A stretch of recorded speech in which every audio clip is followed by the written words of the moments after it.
البته میخوام، چون که من در آرزوی کودکی خیلی شیرین است و در اون لحظه های جوانی که من کارهایی را که انجام به سامان نرسوندم میخوام بار دیگر کودک شم و با تمام آرزوهایم یعنی برسم.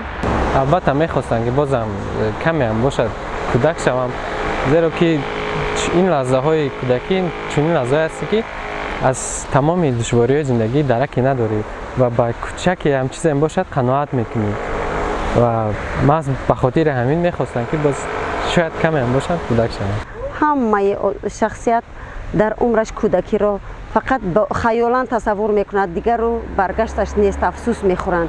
با فکر من یگام آدم نمیخواهد که گشته از نو کودک شود، برای که گذشته به آینده بر نمیگردد.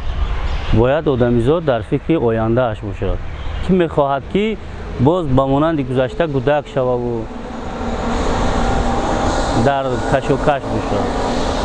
وقتی کلان شدی این حیات نوه، هر روزش نوه، باید آدمی حیات نو باشی. مثال میگیریم آب دریا وقتی که جاری شده اومد خفا نمیگرده، باید حرکت به پیش.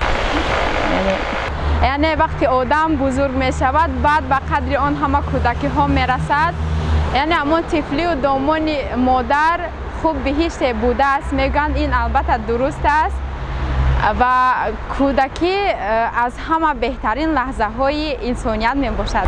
من به دوران کودکی هم نمیخوام برگردم، به سببی که دوران کودکی من خیلی بسیارتر در باغچه گذشته بود و دوستانی من با همراه دوستانم خیلی زیاد و بازی میکردیم و این دوره ها گذشتن. حاضر باشد که در جوانی می باشیم، این دوران خیلی شیرین‌تر می باشد و همین سبب من بهتر از نمیخوام که به دوران کودکی هم برگردم. من خیلی کودک آرام بودم و همراه من بسیار رو قدر دوستی نمیکردن، شاید به همین خاطر یا اینکه همراه من بسیار خری میکردن تو گناه هایم بعضیشان و همین سبب شاید به همین خاطر نمیخوام.